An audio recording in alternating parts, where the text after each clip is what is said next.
and a security consultant around the country. He's the founder and president of Personal Safety Training Inc. And hang on. What are we doing now? We had to turn on the audio. Okay, are we ready? They hear this now.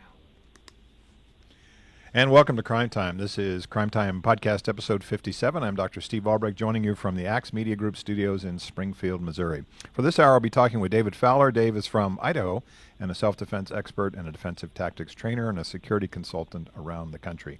He's the founder and president of Personal Safety Training Inc., and you can find his website at personalsafetytraining.com. Got a number of books there, got a number of training programs, and I'm looking forward to talking to my friend Dave. So thanks for listening to Crime Time today, where we talk about crime and crooks and cops and personal security. We'll talk about some dangerous people and lots of heroes, and we'll even mention a few stupid crooks. Most importantly, I'll talk to you about what you can do to keep yourself and your family safe from crime and violence. As always, you need to be vigilant at home and in your neighborhood and in your community, at school and at work and even on the road. This show exists to make you feel more empowered, more secure, and more educated on security issues and the criminal justice system. As background, I worked for the San Diego Police Department for 15 years as a patrol officer, a reserve sergeant, and a domestic violence investigator. I now teach training workshops focusing on human resources and employee coaching and workplace violence and security issues. I've written 24 books on business, workplace violence, police subjects, and guns, all of which you can find on Amazon. You can always reach me at my website, crimetimeradio.com, where you can send me an email, connect with me on LinkedIn at Dr. Steve Albrecht, and you can follow me on Twitter at Dr. Steve Albrecht. And you can find past episodes of the show on SoundCloud.com, and new ones, of course, post every Tuesday at this time on YouTube. So, David, thanks for joining me today, my friend. Yeah, thank you, Steve. I'm honored to be on your show. So, yeah, thank you very much. I was just thinking about 9 years ago, probably about, I don't know, a couple hours from now, you had sprayed my face with pepper spray in Las Vegas, Nevada, and I was rolling on the floor in agony as I went through your OC pepper spray training program to be an instructor. So thanks for teaching me all the stuff I needed to know about pepper spray.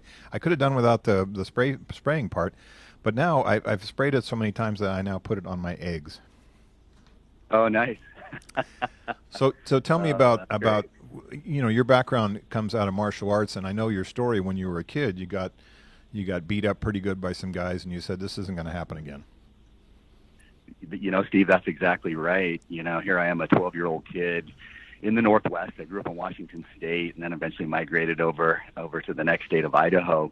But like a lot of kids, we get picked on, we get bullied. And one morning at the bus stop, I happened to be at the wrong place at the wrong time, and car pulls up, 4 guys, 17, 18, 19, definitely older than me and my 3 friends who were 11 and 12 years old.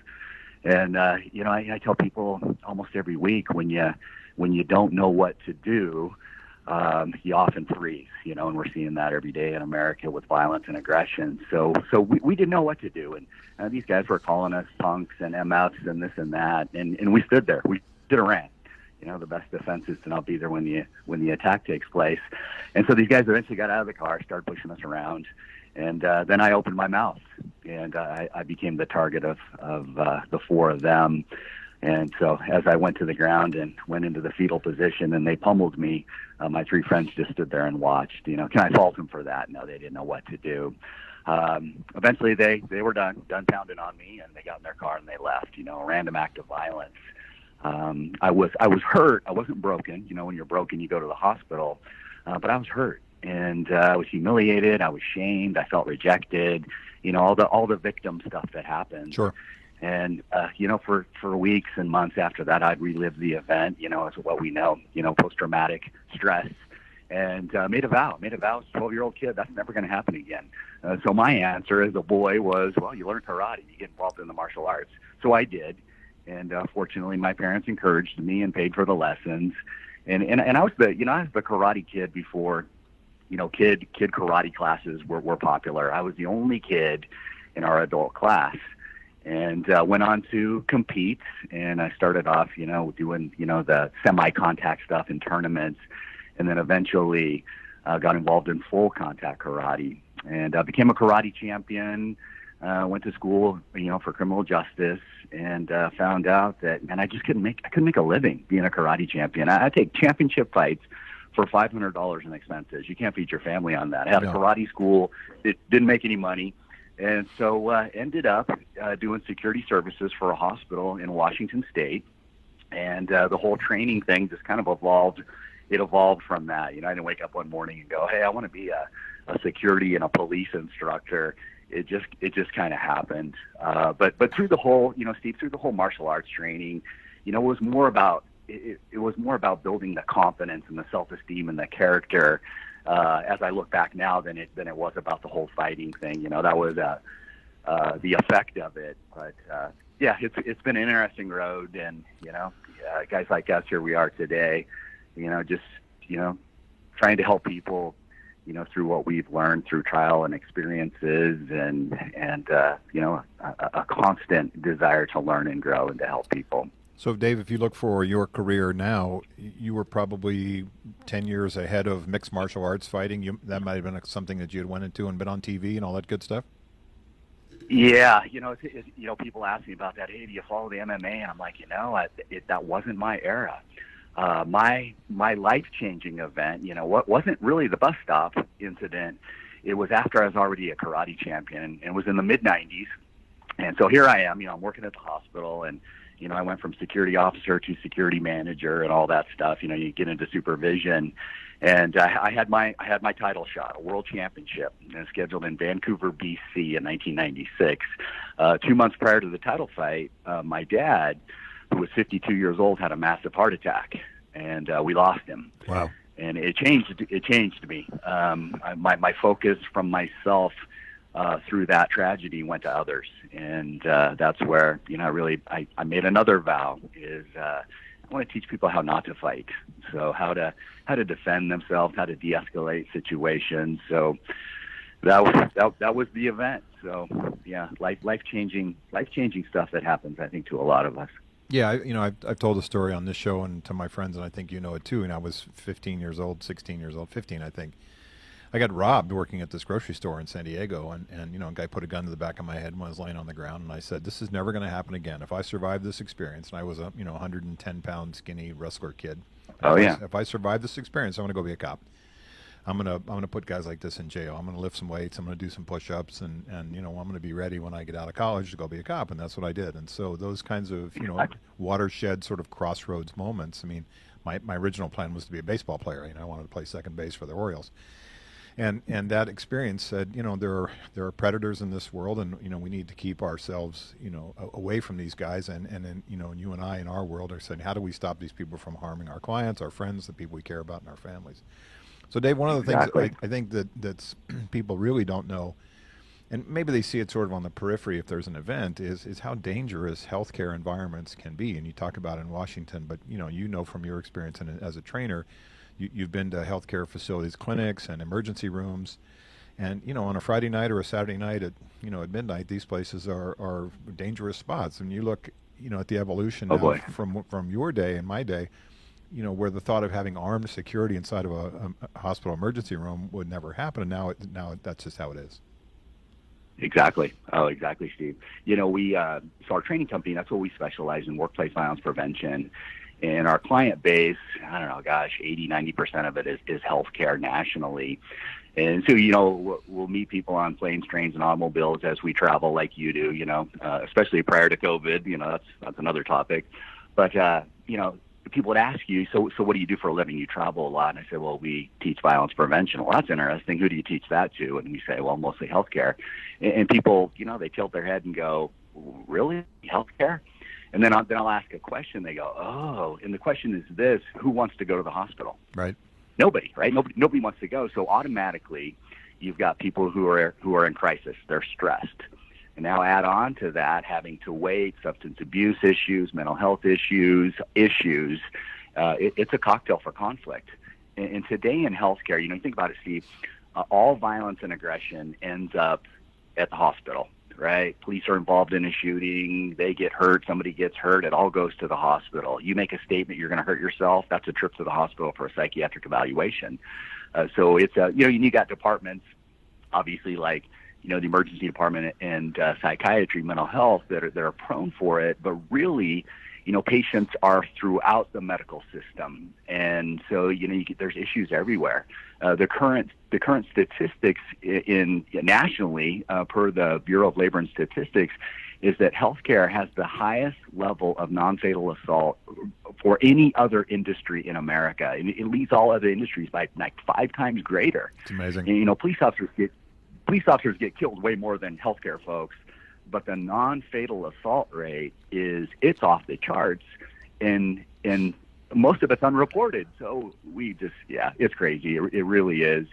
And so that's our focus, is to go into hospitals and private corporations like you and teach people how to communicate, right? How to recognize that a person is escalating, and then ultimately how to de-escalate them so we don't have to get to a combative physical altercation. However, we teach that piece as well. How do you defend yourself? How do you defend others? How do you control somebody who's out of control? That's our focus in the workplace, Steve. At Dave's website, personalsafetytraining.com, you can see his EVADE programs, AVADE, and he has a number of orientations around the EVADE program. Dave, when you look at healthcare, I think one of the things that you really hit on, which also I don't think people get outside of healthcare and even inside healthcare, is why don't you report when a patient has assaulted you? Why don't you report when a patient has threatened you? Why don't you report when a family member has assaulted you or threatened you, or somebody coming in off the street who's a drug seeker or something like that? And the answer is, it goes with the territory.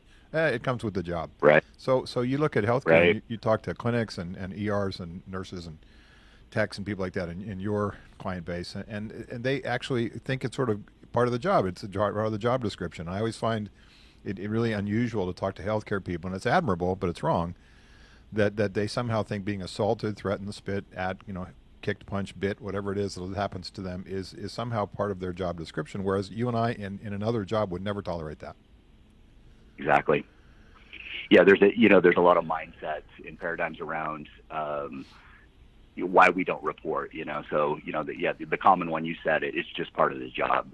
Reality states, no, it's not part of the job. There's only 3 jobs they get paid to experience violence, right? Public safety, law enforcement, security, the military, and then professional fighters. Those are the jobs. So in healthcare, it's interesting that paradigm is taking root. And I grew up with Nancy Nurse, my mom. She was a nurse my whole life. She retired just a couple of years ago, and hence that was kind of a segue to get involved in healthcare security. But the other paradigms besides just accepting this is just what we have to deal with is the fear of retaliation, a fear of I'm not doing my job adequately, broken systems of reporting, and in some cases, some emergency departments, I'll ask staff and they'll go, "Gosh, Dave, if I had to report, every verbal abuse that I got, that's all I would do." And so it's an interesting phenomenon of underreporting in healthcare. It really is, and that's one of our battles. We go in and train trainers or teach staff. Basic training is I'll tell them I'm going to preach on reporting for 3 days, so that we got to shift that. Because then you got the data. That's when the C-suite can allocate resources. To get that armed officer, get a law enforcement officer in the ED over the weekend, to get the resources so that we can make a difference. When you look at healthcare as an entity in California, they've really been put on notice in the last, say, decade or so, especially by OSHA. The Cal OSHA and Fed OSHA about workplace violence in healthcare environments, where they've had to mandate training, they've had to mandate security, physical security guards at the point of a sword. For the feds have said, look, we've had enough of this, the statistics and the things that go on in these healthcare environments. At least California, from the healthcare clients that you have there, and what I have seen, has really had to step up, not because they wanted to particularly, because it's a huge priority for them. I think it's, security is low on the budget list sometimes until there's an event. But right. There's a mandate now by the state government and the federal government that says you've got to take care of your employees in healthcare. Absolutely, Steve. In the mid '90s, California came out with a law, a state law, for healthcare for the prevention of workplace violence, and the law has amended over the years, and just recently, 2 years ago, like you said, they really put some teeth in the law. And if you don't do the training, you don't report, there's going to be some consequences, some fines, etc. There currently in America, there are 9 states that require healthcare train their staff in the prevention of workplace violence. Legislation's been introduced for a national law via OSHA. As we know, with the politics, that nothing's going to pass for a while. Right. But eventually, I believe that we will have a national law that will require healthcare organizations to train their staff in the prevention of workplace violence. It's so prevalent, and the majority of people they just have no idea. They don't realize it. Where the rubber meets the road, we've got nurses and techs and doctors that they're just tired. They're tired of it. They're leaving the profession. And eventually, if we don't do something about this, it's going to catch up to us. We're already seeing a shortage of nurses in ER, in the emergency department, psychiatry, etc. And I'm concerned. I'm concerned that it will catch up to us. And we really need to do something about it now. I've had some experience with the healthcare system in Springfield here. Unfortunately, I've had to be in the ER for various reasons in the last couple of months. One I had my hip replaced, and that kind of flared up, and I ended up in there. And I think that once you get, and I know this from your experience too, once you get past the triage nurses and the reception people into the actual back of the ER where they give care, the care is tremendous, and they take care of you, and, right. and everything's done. They're getting tests and blood and urine and X-rays and everything under the sun you need. But the most difficult challenge is when people come into the healthcare environment. It's like a soup. It's a pot of stew. You're sitting next to drug seekers. You're sitting next to gang members. You're sitting next to, mentally ill people that, are seriously mentally ill and they wander in off the streets. And so you have, nice folks in there that are trying to get care, and then you're surrounded by people that are dangerous. And so, in the 2 times in the last 3 months that I've had to be in the ER, I've just marveled at the fact that once you get past the wall into the actual care area, that the care is quite good. But that's that open area where everybody under the sun comes in, homeless, mentally ill, gang members, etc., off the streets and mixes in with everybody else. And I feel for the security people, I feel for the staff, and so this triage model that we have for healthcare, I think that's the weak link. That handoff from front of the lobby to the back of the ER. Exactly. One of the benefits, and it's a tough one to say, but one of the benefits I think we've seen from COVID is that hospitals now are having to restrict access. So your patients are still going to get in, to the emergency department waiting area, but they can't bring their friends with them or family. Right. So it's a pro and a con. I can't have my family members with me. But we also you just get less trouble that way. So what we saw, with the pandemic when it started, hospitals nationally said, we're restricting access. And, we saw a dip in violence because, more people, more problems, more issues.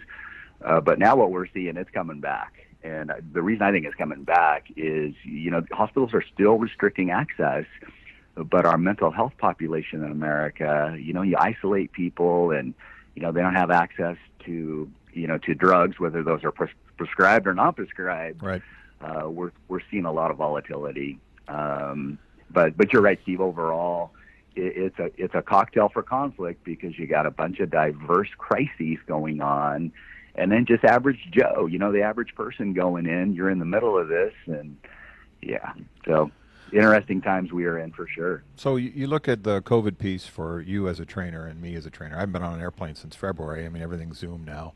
And Right. what I still get, and a lot of my clients are libraries, and so there's conflict kind of similar to what you see in healthcare and other kind of retail, customer, taxpayer type of things where, there's this conflict over the mask business. So now here we are, Right. 10, 11 months into this mask business and the mandates. And there are still people that make it a political argument with the staff who really doesn't care. They don't want to hear your opinion about the election or the mask. They just want you to wear your mask.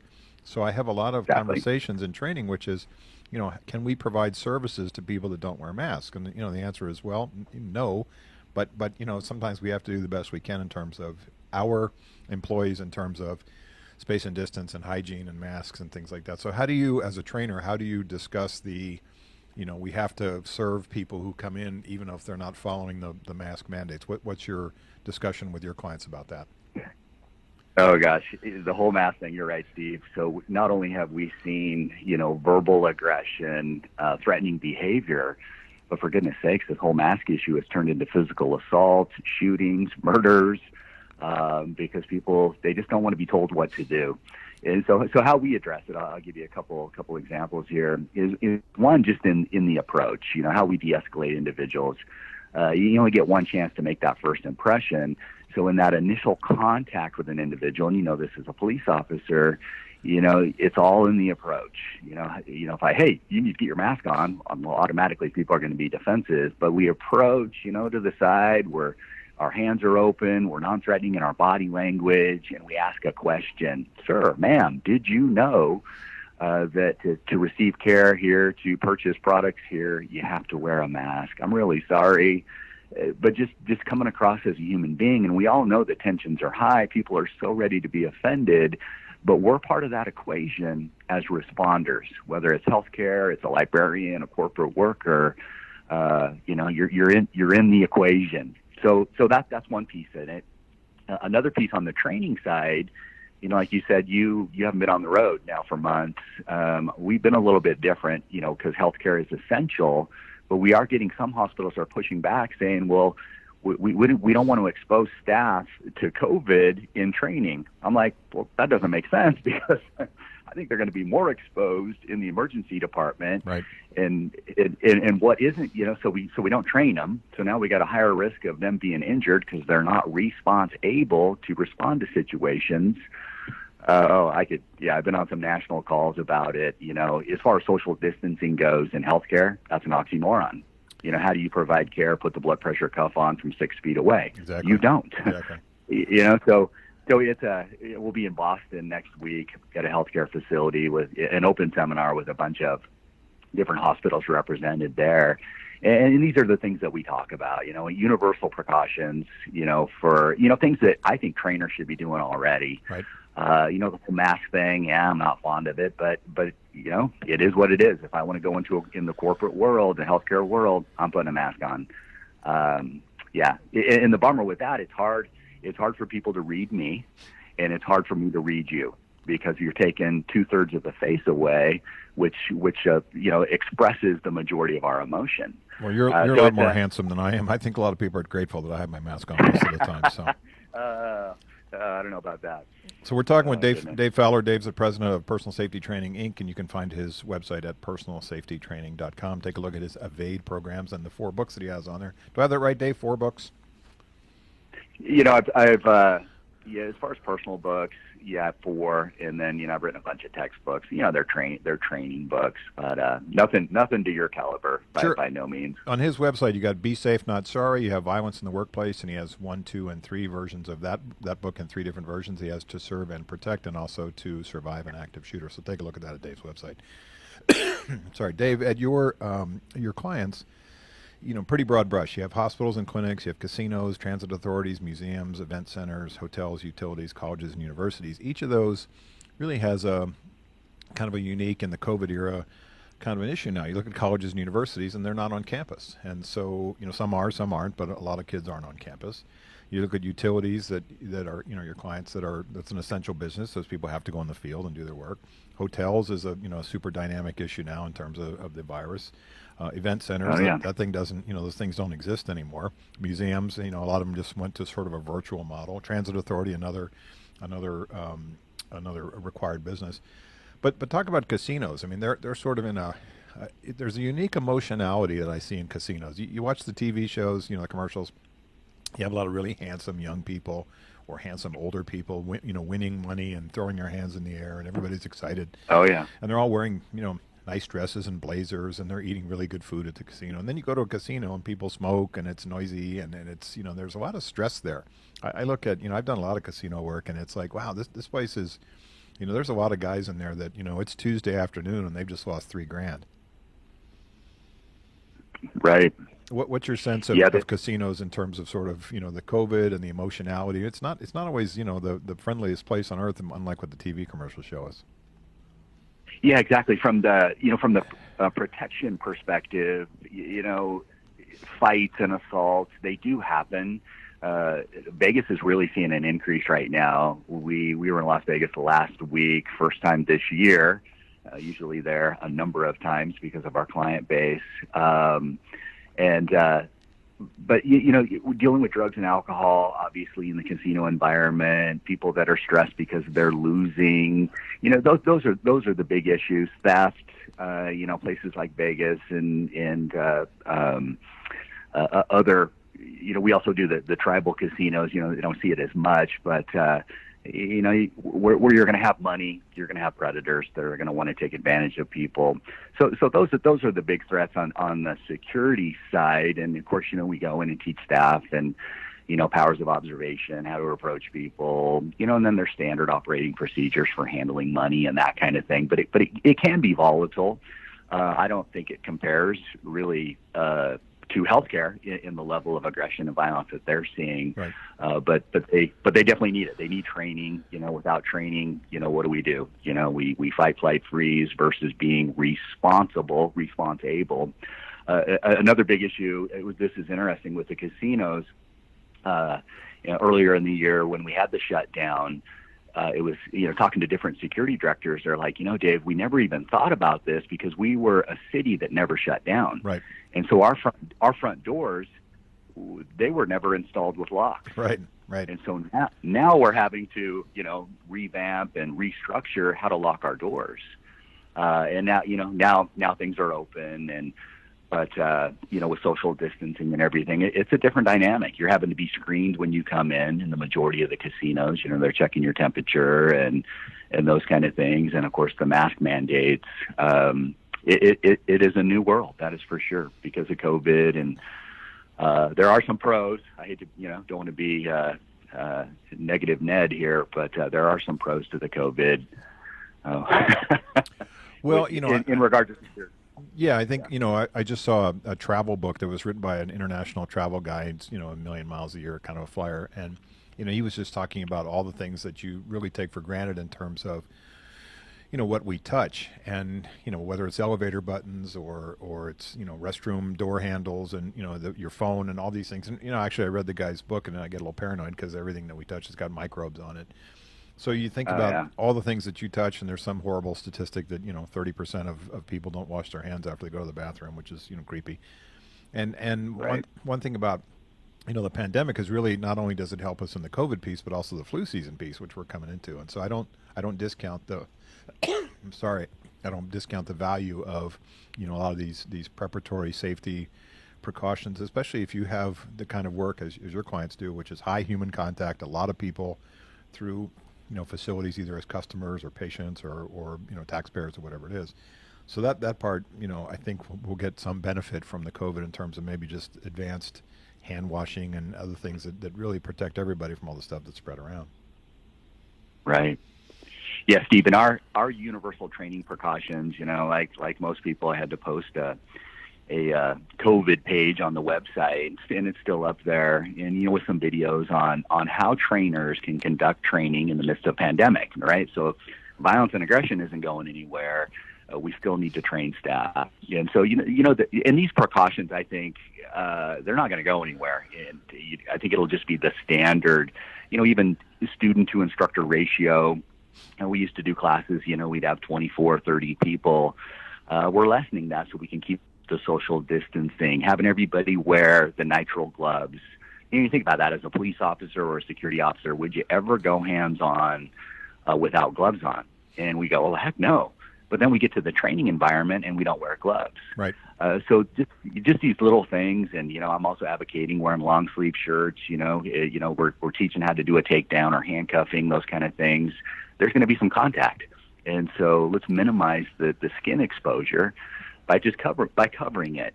We'll have clients that go, well, we want to do all this. We want to do it virtually, and we don't want anybody touching one another. And at this point, I think that's impossible. I really do. How do I teach you handcuffing without putting the handcuffs on, or a takedown without doing the takedown?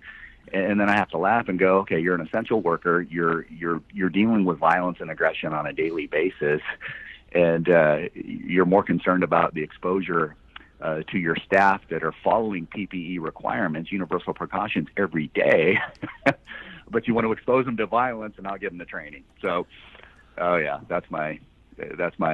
I'm on my soapbox, but that's my rub for sure. Let's talk about, speaking of skin contact, let's talk about pepper spray for a bit, because I want to get your take on it. I'm a big fan of pepper spray. I think OC pepper spray is really a useful, self-defense weapon, and I think a lot of people don't understand it. I also want to thank you, David, for introducing me to Eduardo Montez, who's one of the best pepper spray, besides you, one of the best pepper spray trainers I've ever seen. Really a good dude. Absolutely. So nice. you look at pepper spray and you say, I think at least when I was living in California, it had kind of a modality, which is, well, you have to take a class and you have to get the certificate from the state, back in the 70s and 80s. And then they came through and said, well, this is ridiculous. I mean, this stuff sells at Walmart and you can get it at the sporting goods store and things like that. But I still think there's a mindset with people that they don't understand how pepper spray works as a protective weapon. And I think, if I look at my daughter, who's 27, and I got pepper spray for her as soon as she turned 18. I said, here, put this in your purse, but don't keep it in your purse, keep it in your hand. And I think there's a whole mindset, especially for women, which is, well, I have this on my key ring, or I have it in my purse, and it's the little lipstick size one where the OC is not strong enough, the concentrate is not strong enough, and I can't get access to it. And I've never actually sprayed it to see if the spray works, and I've never actually. I know this is your advice too. I've never actually tested it on myself, a little dab on it to feel what it feels like. So talk to me about kind of a mindset for the average person if they were to think about pepper spray as something to carry on their person. Yeah, great question, Steve. And gosh, you hit on the keys there. It's a false sense of security for people. I have it in my backpack. I have it in my purse. It's in the car. It's not in your hand. And so in a self-defense situation, if it's not readily available, it's no use to you. And if you haven't sprayed it, you don't know what's going to happen. And see, these are just the common things that people they don't understand. They're unaware of that, and so hence it's a liability to you versus an asset to you. Pepper's been around for thousands of years. The Chinese armies would take black pepper, mostly, in some cases red pepper, and they would grind it and burn it, and the pepper smoke would blow into the enemy lines, causing a diversion, a distraction. It's an irritant. The samurai, the Bushido, would also grind pepper and blow it into their opponent's eyes. You take the eyes away from the attacker, the opponent, the aggressor, whatever you want to call them, you have advantage. Pepper, today we used to, when the first formulations of pepper came out in the 70s, and then it really took it really got acceptance into the law enforcement world into the 90s, and thousands of police departments, oh yeah, we got to have pepper spray, and it was just an aerosol spray. And then now with taser, we see security and law enforcement. Pepper's not as popular, but it is a great tool. In today, the different delivery systems, I'm worried about spraying it in a hospital because it's going to affect everybody. We got gel sprays now and stream sprays. So the potential for secondary contamination is so lessened. Foam sprays. I love the tool. I give it to all my family members, but I give them a law enforcement security grade pepper spray.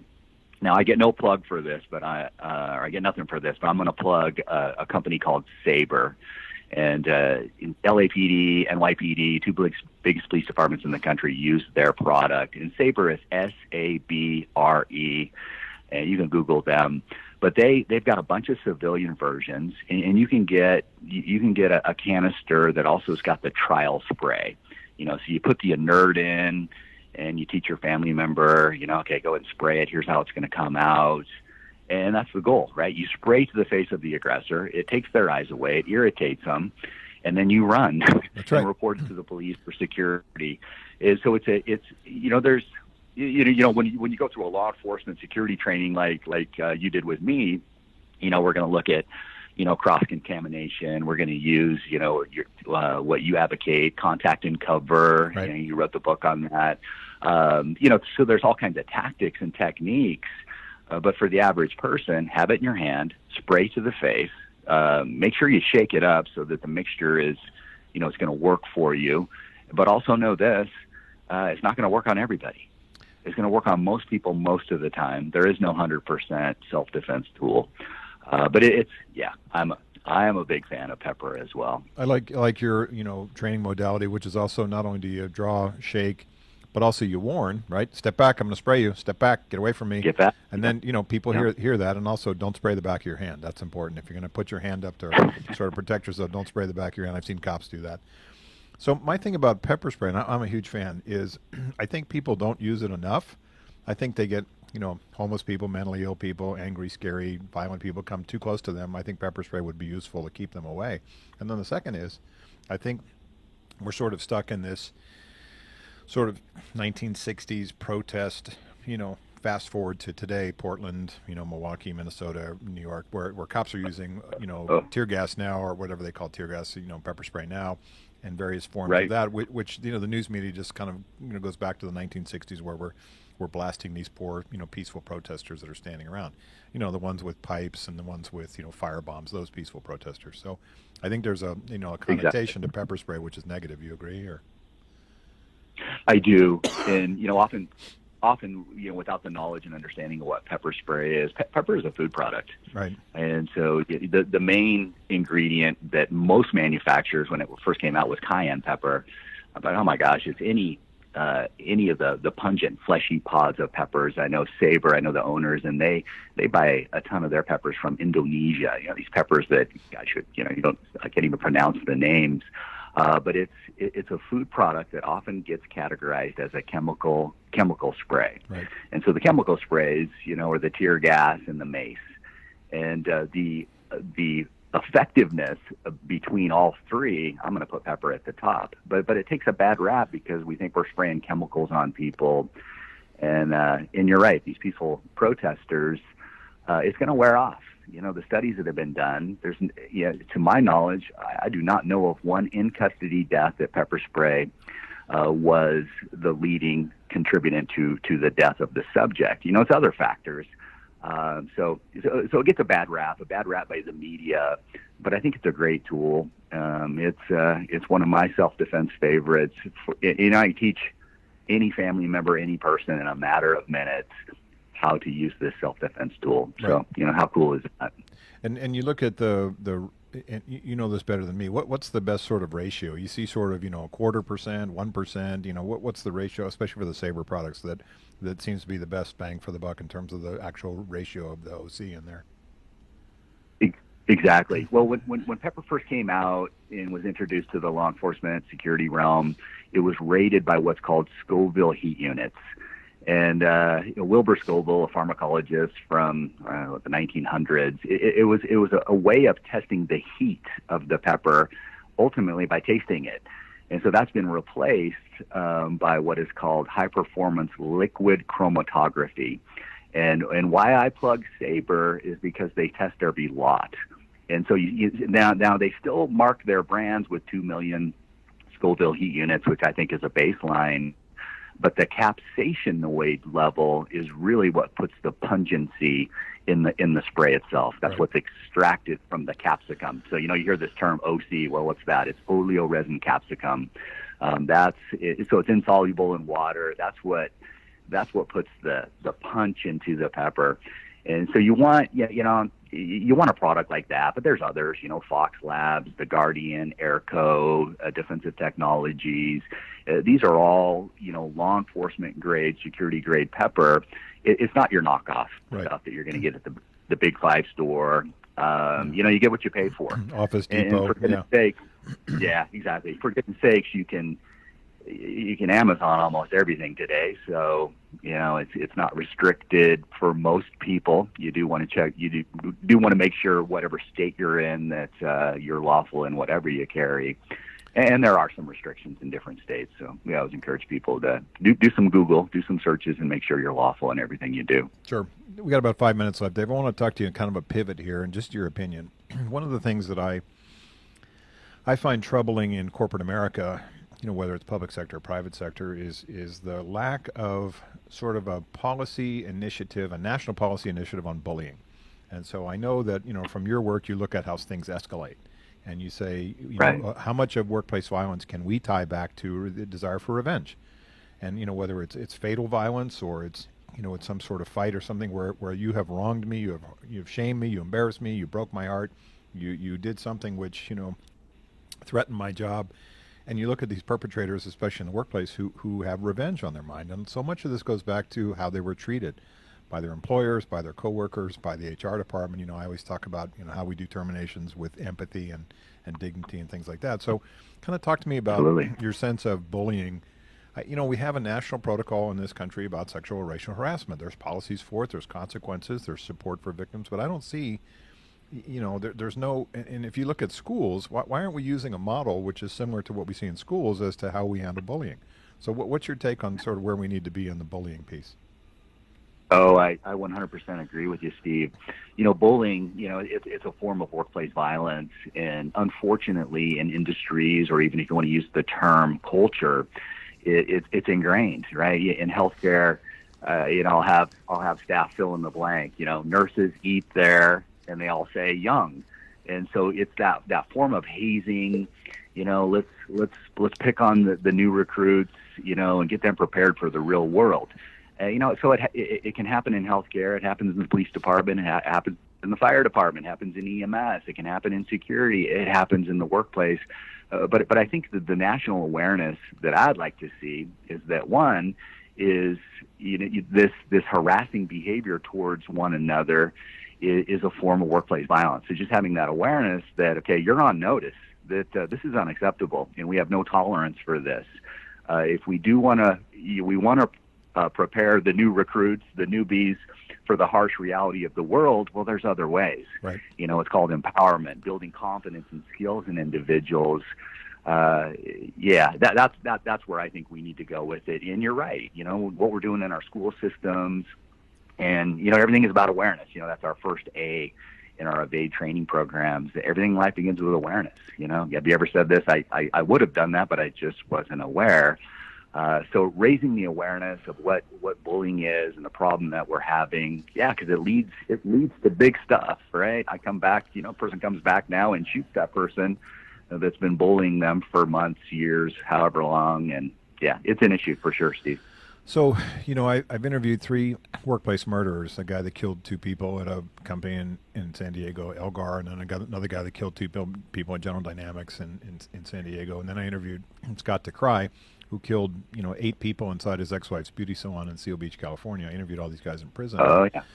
And, you know, the driving factor for each of those guys was revenge. I'm pissed. You guys fired me. You know, in Scott DeCry's case, you injured my child, and I'm going to get back at you because of our custody issue, and, you know, that whole dynamic of divorce, and Right. You know, there's just this sense of outrage that these perpetrators have, that how they were treated. And, you know, I spend a lot of my time just trying to tell people, look, let's go back to, you know, basic human treatment and this sense of empathy and patience. And, you know, like you talk about in your programs, where you come to people, you know, with an open body language and use your words before you get to the part where you got to go hands on. And I think with cops too, we've lost that sense of talking people into handcuffs. I mean, I look at my old days, and we didn't have tasers in my day. It was, you know, they weren't around. The only the only people that had them were sergeants, and by the time they got there, the situation either got really worse or it got solved. And so now you see cops that are taser happy, and they're, you know, zapping people all the time with these things. I think we moved away from pepper spray as being a useful police tool. I think we moved away from, you know, the ability to give cops the real de-escalation training. And so you look at these defund the police programs and things that folks want to do in all these cities. There, you know, there's a sense that I think cops are still not, you know, taught how to use their words and as well as their bodies. And I think there's a leap sometimes for cops to go hands on too soon. So talk to me, you know, if you look at kind of law enforcement as we wrap up, what's your sense of what we need to do different in law enforcement just to, you know, get us back on a, you know, in terms of dealing with mentally ill and street people and, you know, and just in general of this de-escalation conversation, this national conversation? Yeah, exactly, Steve. So you're on target for sure.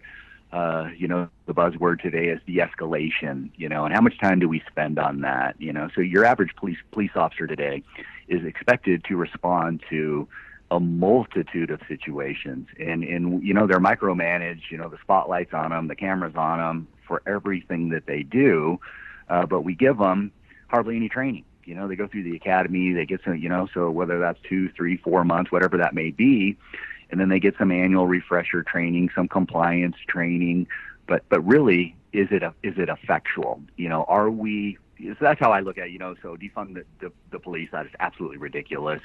So you're going to have some major anarchy if we get rid of public safety officers. Do we need some reform? Yeah, I believe we do.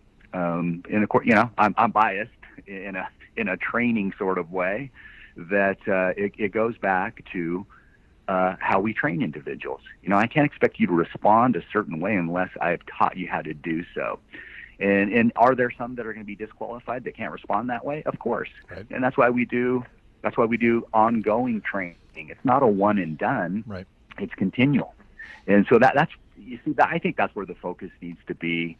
It's not a blanket statement, all cops are bad or we need to do this or defund or that. No. We need to look at the full picture and the expectation that we have for officers.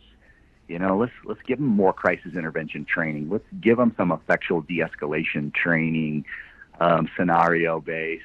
I love what Jocko said from San Diego, the former Navy SEAL. Jocko Willem. He was on somebody's podcast, I can't remember now, but he was saying, he said, think about this, the 5-day work week that a police officer has. What if we took 1 day a week and focused on training? So that's 20%. Right. 20% of their week is on training. Are we going to see some results from that? You and I both go, well, of course we are. We're going to see results two ways. We're going to see positive results because it's effectual, it's working on the street and in incidents. And we're also going to see that, hey, some of these people just aren't getting it. Right. And so we got a word for that. It's called disqualified. Right. But we don't know, right? So agree completely. Yeah. So I've been talking with Dave Yep. Fowler. Dave's from Idaho and a self-defense expert, defensive tactics trainer. He is the founder and president of Personal Safety Training. You can find his website at personalsafetytraining.com. So thanks for listening to Crime Time. My thanks to Jim Whining and producer Jay and all the good folks at Axe Media Group. I'm Steve Albrecht, and thanks for listening to What I Know is Right. Thank you, Steve. Be safe out there. Thanks, Dave. Take care, and I'll catch you up, Dave. I appreciate your time today.